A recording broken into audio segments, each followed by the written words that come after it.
Hello dear students, Gayatri विद्या मंदिर उच्च माध्यमिक विद्यालय सांचौर जिला जालोर की ऑनलाइन क्लासेस में आप सभी का स्वागत है। प्रिय विद्यार्थियों, मैं अनिल कुमार सोनी, कक्षा 9, विषय गणित, अध्याय 8 चतुर्भुज, प्रश्नावली 8.1 आज आपको सोल्व कराऊंगा। विद्यार्थियों, मैं आपको फिर कहना चाहूंगा कि आपने अभी तक हमारे YouTube चैनल को सब्सक्राइब नहीं किया है तो सब्सक्राइब करें, वीडियो को पूरा देखें, वीडियो को लाइक और शेयर जरूर कीजिए। तो आज हम शुरुआत करा रहे हैं प्रश्नावली 8.1 क्वेश्चन नंबर 1। इसमें लिखा है एक चतुर्भुज के कोण 3:5:9:13 के अनुपात में है। इस चतुर्भुज के सभी कोण ज्ञात कीजिए। चतुर्भुज के 4 कोणों का अनुपात दिया हुआ है। ये पहला कोण, ये दूसरा कोण, ये तीसरा कोण और ये चौथे कोण का अनुपात, चारों कोणों का अनुपात दिया है। हमें चतुर्भुज के सभी कोणों का मान ज्ञात करना है। तो देखो बच्चों, कैसे करेंगे, बड़ा ही सरल सवाल है। तो लिखेंगे चूंकि चतुर्भुज के 4 कोणों का अनुपात बराबर कितना दिया है, 3:5:9:13। ये कोणों का मान नहीं है, कोणों का मान हमें ज्ञात करना है। ये केवल कोणों का अनुपात है और जो भी अनुपात दिया गया, इन अनुपातों के पदों का अपन योग कर देंगे। इसलिए अनुपातों के पदों का माने संख्या, पदों का योग कर देंगे हम। देखो 3 इनको जोड़ देंगे, +5 +9 +13, राइट। 3 + 5 + 9 +13, 3 धन 8 धन 9 धन 13। तो 3 और 5 8 बनते हैं, 8 में 9 जोड़ने पर 17 बनता है, 17 में 13 जोड़ने पर 30 बनता है। तो अनुपात के पदों का योग कितना आ गया हमारे पास में, 30 आ गया। चारों कोणों के अनुपात के पदों का योग 30 आ गया। और हम जानते हैं चतुर्भुज के 4 कोण होते हैं, चारों कोणों का योग 360 डिग्री होता है। तो लिखेंगे, देखो क्योंकि चतुर्भुज के चारों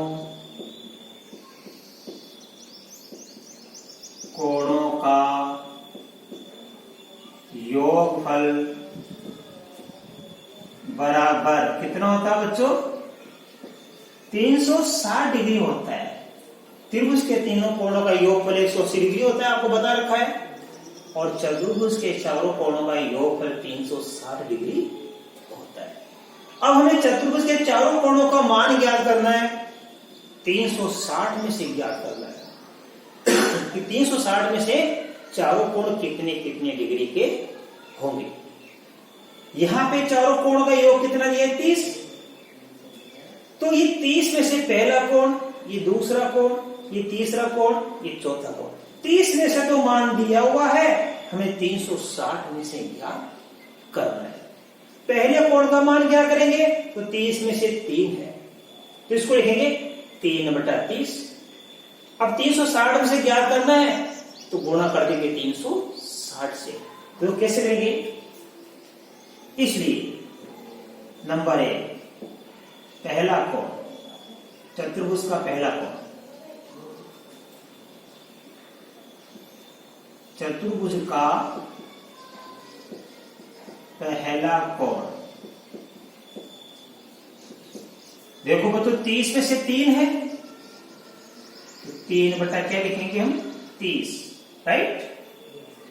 अब इंटू कर देंगे 360, क्योंकि 360 से हमको ज्ञात करना है। अब आप 360 को 30 से काट दीजिए, शून्य से शून्य गई, 3 का भाग 12 टाइम गया, अब बच गया 3 गुणा 12, 3 गुणा 12, और 3 गुणा 12 कितना बन जाता है?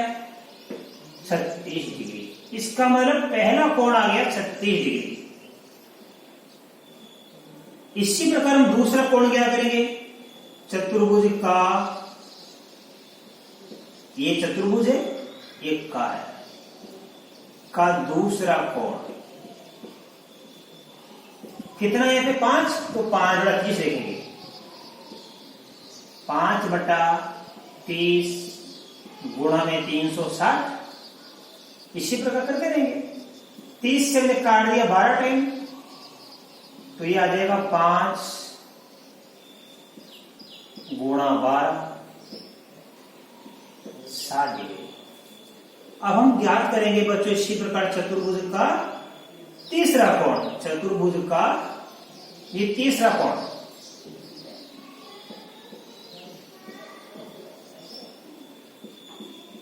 तीसरा कोण कैसे ज्ञात करेंगे? तीसरे कोण का अनुपात 9 है, अनुपातों का योग 30 है, तो 30 में से कितना है? 9। ये 9 कितने में से है बच्चों? 30 में से, और 360 में से हमको ज्ञात करना है। काट देंगे इसको, वही 12 टाइम जा रहा है, 9 गुणा 12, 12 को 9 से गुणा करेंगे, 12 9 में 108। नंबर 4 देखो बच्चों, नंबर 4 चतुर्भुज का चौथा कोण,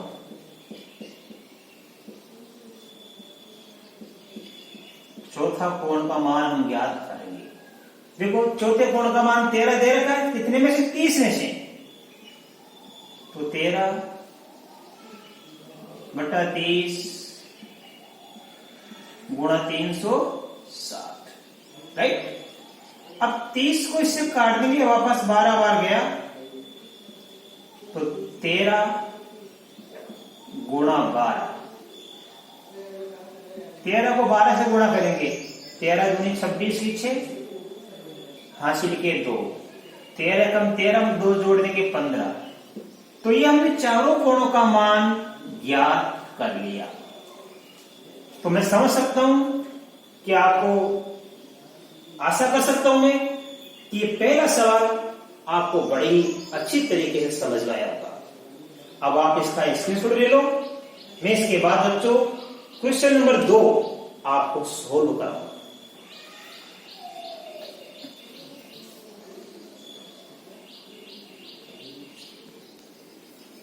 देखिए बच्चों, क्वेश्चन नंबर 2 ये प्रमेय हमारी बहुत ही महत्वपूर्ण है, जरा इसको ध्यान से समझना।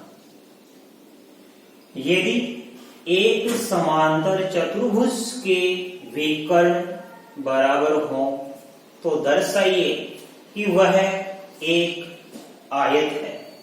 ठीक है, एक समांतर चतुर्भुज, ध्यान देना, एक आकृति बना के हम समझेंगे। आयत भी हमारा एक समांतर चतुर्भुज तो होता है। आप ध्यान देना, अच्छे से समझना। ये एक समांतर चतुर्भुज बना रहा हूं मैं,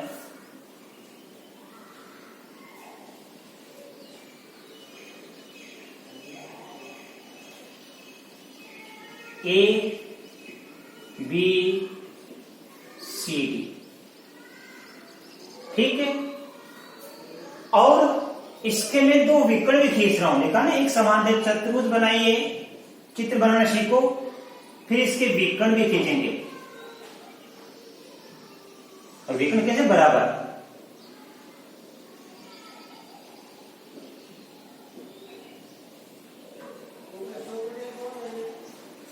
और मान लो यहां पे लिख दिया मैंने। अब क्या क्या दिया लिखेंगे, देखो ध्यान से। दिया है एक समांतर चतुर्भुज ए बी सी डी के दोनों विकर्ण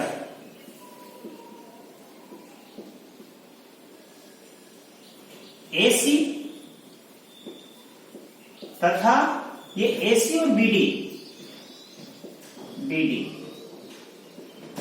परस्पर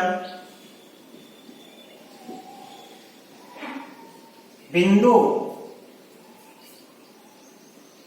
O पर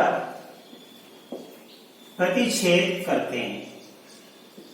अच्छी तरह समझना, आपको समझ में आ जाएगा क्या क्या दिया है। प्रतिच्छेद करते हैं। और क्या दिया देखो, समांतर चतुर्भुज आमने सामने भुजाएं बराबर होती है और समांतर होती है, तो क्या लिखेंगे ए बी। ये ए बी समांतर किसके है, सी डी, तथा ए बी बराबर किसके होगी, सी डी के। ए बी बराबर किसके होगी, सी डी के। और क्या दिया है, ये ए डी समांतर बीसी, एडी समांतर बीसी तथा, ध्यान देना अच्छे से समझना, ये एडी समांतर बीसी होगी और दोनों बराबर हो जाएगी। एडी बराबर बीसी, ठीक है।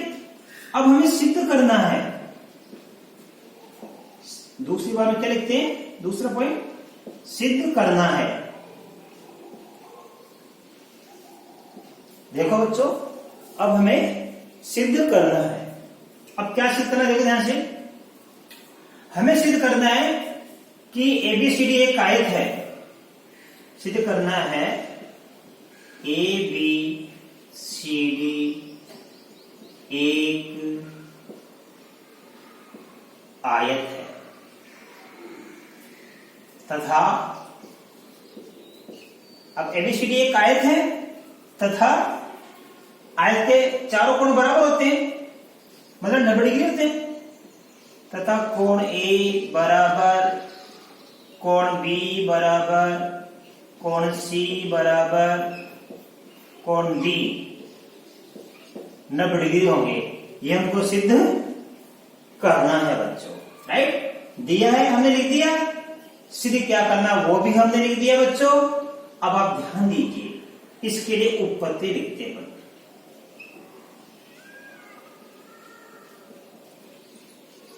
उत्पत्ति को जरा आप ध्यान से समझिए, ठीक है।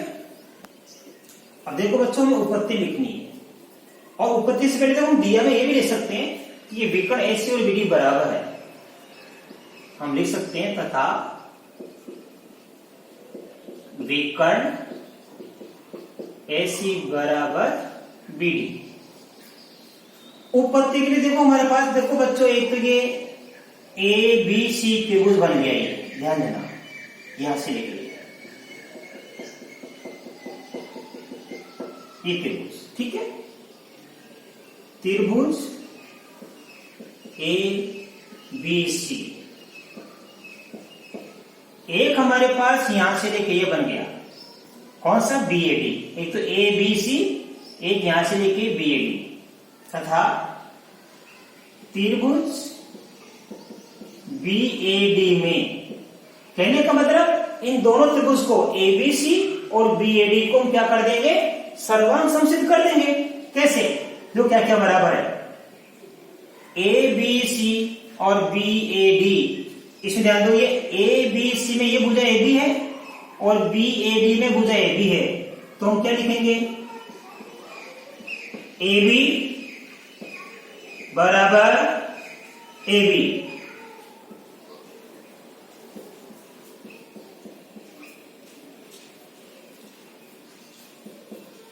उभयनिष्ठ भुजा है, तो AB बराबर AB क्यों है? ये उभयनिष्ठ भुजा है। देखो ये AB दोनों की उभयनिष्ठ हो गई, ठीक है। अब आप ध्यान देना, इस ABC त्रिभुज की भुजा BC, कौन सी? BC, BC, और इस त्रिभुज की भुजा AD, इस त्रिभुज देखो यहां से BC और ये AD, ये होगी AD, BC भुजा और AD भुजा, ये क्यों हो गई? ये होगी समांतर चतुर्भुज की सम्मुख भुजाएं बराबर होती है, ठीक है। अब आप ध्यान दीजिए, इसी प्रकार ये AB को BA भी लिख सकते हैं, AB लिखो तो B लिखो, एक ही बात है, ठीक है। अब देखो इसी प्रकार ये हमारा त्रिभुज है ABC, इसका विकर्ण AC, तो लिखेंगे CA, विकर्ण कौन सा गया? CA, और ये विकर्ण हो गया DB, DB क्या है? ये दोनों समांतर चतुर्भुज के दो बराबर विकर्ण है, ठीक है, ये हमारे सामने दिया है। तो देखो ये तीन भुजाएं बराबर हो गई, इसलिए भुजा भुजा भुजा का नियम लागू हो गया। एस एस एस नियम से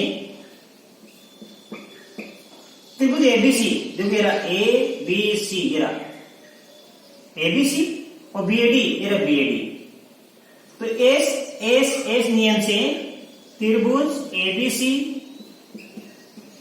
सर्वांग त्रिभुज हो जाएगा बीएडी। दोनों त्रिभुज क्या हो गए? सर्वांग सम हो गए, और सर्वांग सम त्रिभुजों के संगत भाग बराबर होते हैं, इसलिए इस त्रिभुज का कोण तो एबीसी, इसलिए कोण एबीसी, ये रहा एबीसी यानी ये कोण, और इस त्रिभुज का कोण बीएडी, बीएडी, कोण बीएडी बराबर होगा, क्यों होगा? बाई सीपीसी, बाई सीपीसी आपको बता रखा है। इसका मतलब कि सर्वांग सम त्रिभुजों के संगत भाग बराबर होते हैं। अब इस ए बी सी का मैं पूरा नाम क्या बोलूंगा? कोण बी, शॉर्ट कर मैं क्या बोलूंगा? बी। और देखो यहाँ पे इसको क्या बोलूंगा? कोण ए, ये हो गया कोण ए। तो कोण ये बी और ए बराबर हमने प्राप्त कर लिया बाय सिपिसिटी, ये हमारा समीकरण हो गया नंबर ए। अब आप इसको इसका स्क्रीनशॉट ले लो, मैं इसको मिला के आगे बताऊंगा। अब अपने समीकरण एक प्राप्त कर लिया, इसके आगे देखो, ठीक है। अब क्या देखो यहाँ पे ये समांतर चतुर्भुज था, इसमें एडी और बीसी समांतर है, तो क्या लिखेंगे? चूंकि एडी समांतर बीसी है तथा ये तिर्यक रेखा एबी को काटती है, ये तिर्यक रेखा एबी इन्हें काटती है, और तिर्यक रेखा के एक ही ओर बने कोणों का योग कितना होता है? 180 डिग्री। इसलिए तिर्यक रेखा के एक ही ओर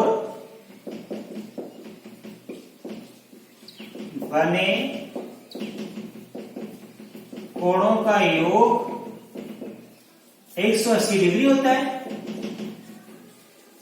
इसलिए ये कोण ए, ये कोण बी, कोण ए प्लस कोण बी दोनों का जोड़ कितना हो जाएगा? 180 डिग्री। ये हमारी समीकरण नंबर हो गई 2। अब एक में क्या लिखा है? कोण बी और ए दोनों बराबर है, ये दोनों बराबर है, और दोनों का योग कितना हो गया? 180। तुम एक की जगह बी लिख सकते हैं या बी की जगह ए, तो लिखेंगे। इसलिए ध्यान देना, यहां भी लिखूंगा मैं कोण ए, और यहां भी लिखूंगा कोण ए बराबर 180 डिग्री। किससे आया? समीकरण 1 व 2 से। इसलिए दो कोण ए बराबर कितना हो गया? 180 डिग्री। इसलिए कोण ए का मान ज्ञात कर लेंगे। 180/2, तो कोण ए का मान कितना आ गया? 90 डिग्री। कोण ए का मान 90 डिग्री आ गया, इसलिए कोण बी भी कितना होगा? क्यों कि बी और ए बराबर है, तो ए का मान 90 डिग्री आ गया और बी का मान भी कितना आ गया? 90 डिग्री आ गया। तो देखो यहाँ पे समीकरण 1 में कोण बी बराबर ए है, समीकरण 2 में कोण ए प्लस बी बराबर 180 आ गया। अब 1 और 2 से तुलना करेंगे तो ए की जगह बी रख सकते हैं और बी की जगह ए भी रख सकते हैं। तो मैंने इस बी की जगह ए रख दिया क्योंकि बी का मान किसके बराबर? 1 है। कोण ए प्लस कोण 180, ये हो गया 2 कोण ए बराबर 180। अब 180 में 2 का भाग देंगे तो आ जाएगा 90 डिग्री। तो ए बराबर 90 है, इसलिए बी बराबर कितना गया? 90 डिग्री। अब आगे देखो लिखेंगे, चूंकि हम जानते हैं समांतर चतुर्भुज के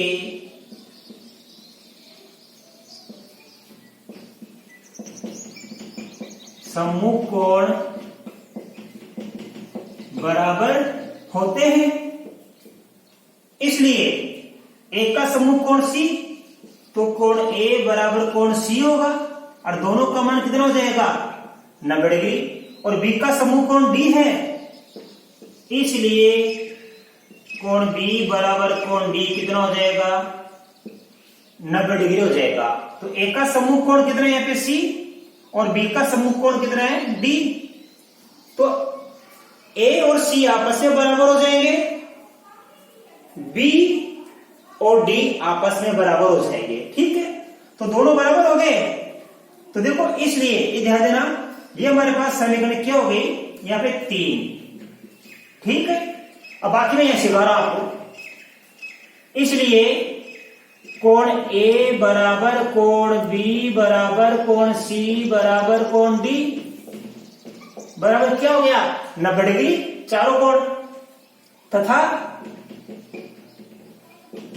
ए बी बराबर क्या है? सी डी, वह ए बी समांतर क्या है? सी डी, इससे बराबर ए डी, ए डी बराबर क्या है? बी सी, वह ए डी समांतर क्या है? बी सी।